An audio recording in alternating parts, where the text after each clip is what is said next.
On Wednesday, former U.S. National Security Agency contractor Edward Snowden gave his first interview to an American television network. He gave more details of why he decided to leak the secrets in the first place. Joining me now for more on the interview is CCTV's Jim Spellman. I watched the interview and I thought every question Brian Williams asked, he really had thought about the answers. And they all seemed really focused very much on Edward Snowden as opposed to really the NSA and some of these disclosures. So we didn't learn too much new information about the actual inner workings of the NSA, but the interview does give us some new insight into Edward Snowden himself, a man with a very uncertain future. Speaking to NBC News, Edward Snowden defended his leaks. The reality is the situation determined that this needed to be told to the public. You know, the Constitution of the United States has been violated on a massive scale. The former NSA contractor has been living in Russia on temporary asylum since last summer, but claims he has no relationship with the Russian government. I've never met the Russian president. I'm not supported by the Russian government. I'm not taking money from the Russian government. I'm not a spy, which is the real question.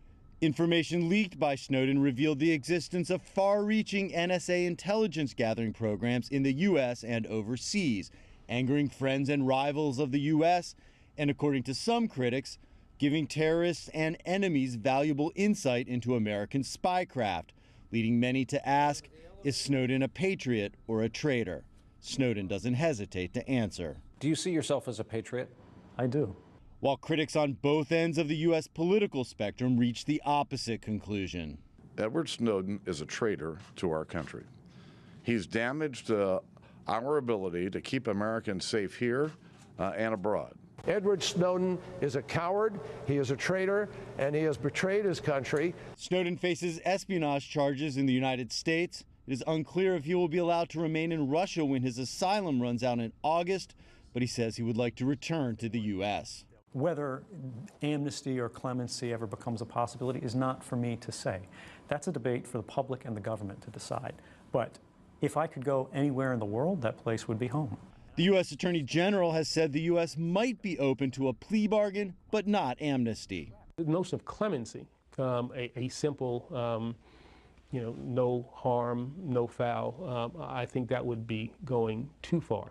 But reacting to the interview, other Obama administration officials lashed out at Snowden. Rather than give television interviews, he ought to come home and have his day in court. Snowden's equivalent, a Russian kid. Snowden has claimed all along that he had no choice but to go public with these disclosures because his attempts to use internal NSA whistleblowing channels were simply ignored. Today, the Office of the Director of National Intelligence here in Washington released this email from Snowden to NSA lawyers from about a month before Snowden started turning over data to journalists.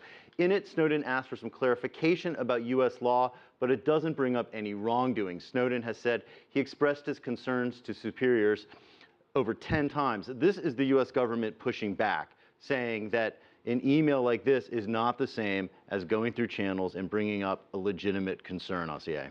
And did you get the sense, or do we have any indication he knew what he was getting himself into when he leaked this information? He makes a point of saying that he had a very comfortable life as a government contractor. He made about $200,000 US a year. It's quite a lot of money for a young man to be making a very comfortable life, and he knew that he would give that up. He says in exchange for that, he simply sleeps better tonight with a clear conscience. I can tell you there's some people here in Washington that would sleep a lot better if he was back in the United States and behind bars. All right. Thank you so much, Jim Spellman.